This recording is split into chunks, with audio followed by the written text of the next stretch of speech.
headed to Palm Springs. I realize at this point in my life, I get bored, and life is about adventure, and your life should be about adventure too. And that you might have a lot of things tying you down. You might have family, you might have a job, but man, as much as you can, make your life about adventure. And the key to make that work, obviously, is you got to make enough money. There was a time in my life when I was stuck, tied down, and that primarily came from being broke.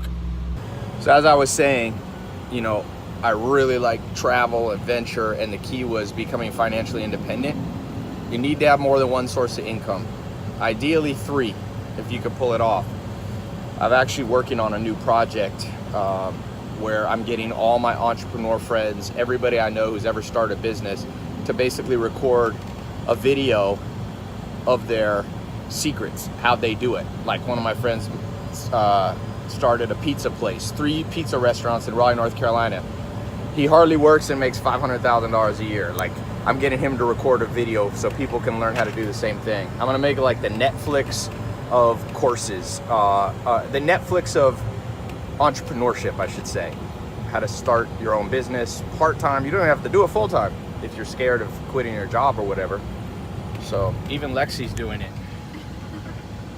Lexi's on our first jet.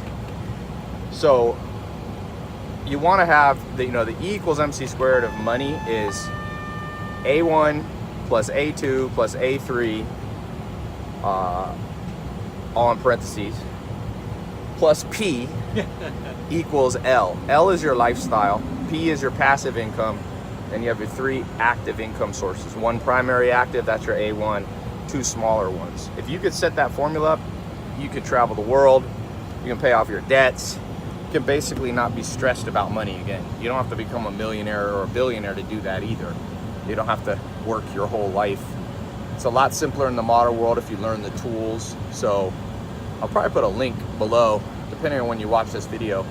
If you want to get into this, like I said, it's not Netflix, but that's the best way to describe it. Like instead of just watching like movies and entertainment, which is fine, actually start training yourself, start learning from other people, getting mentored on how you can start these part-time or full-time incomes, multiple ones, different ones, and you can watch different ones so you can decide what business would be good for you. You know, coffee delivery business, car wash business, like I talked about, restaurants, real estate investing is a good one. There's different ways you could do real estate. Chartering private jets for people, concierge service you could start, nightclub promoter, events manager, farming who can make money. You could start your own, there's some people at the house, they started their own energy bar company. A friend of mine did that. He started, his name's Tom, and you know, he started Quest Bars, which is one of the biggest nutrition bar companies, but it just started small. Maybe I'll see if he'll record a video on how to get in the snack business. Dog walking could even be a business. Dog motels. There's a lot of ways to make an extra $1,000 to $10,000 a month, but you really want to be trained by somebody, because learning it yourself the hard way is very annoying.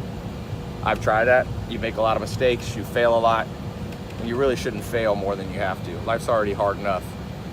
So we're actually headed to Palm Springs partly to work on this new business. So it's gonna be cool. I'm surprised no one's done it before. I think the reason is because colleges don't want to build this, because colleges want to charge you, you know, $10,000 to $100,000 a year. Well, maybe not 100,000. What's the most expensive school? 100,000 a year. 100,000 a year. Stanford MBA. Stanford MBA. He went for a Stanford MBA. No, Berkeley. Oh, you went to Berkeley. My bad. I'm a college dropout. He's a PhD. But they're not going to make a course like this. The modern education system is not going to teach you for like under $10 a month all the stuff. And they also have professors teaching, which, no offense to professors, I know some really good ones like Dr. David Buss and stuff, but I don't learn entrepreneurship from professors. That's like learning basketball from a professor or bodybuilding. You don't want some skinny professor teaching you the science of bodybuilding. Bodybuilding's about going out and doing it. You do need a little guidance, but you gotta have guidance and do it. You need a map, you need a blueprint. I'm gonna give you literally hundreds of blueprints we'll be uploading per year. Business plans, the complete how-to checklist, and we'll be giving you more than one, so you could try one business. If you don't like it, we'll show you how to start them real cheap.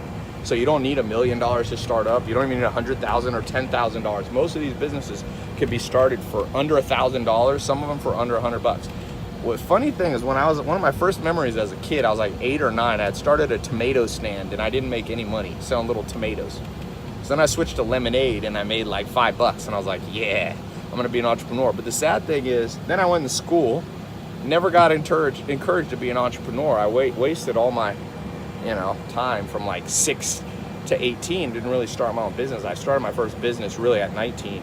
But I remember at some point, different points in life, trying to think up like, what businesses should I start? And there wasn't anything like this. So this is my answer to my 8-year-old self. All right, we're taking off.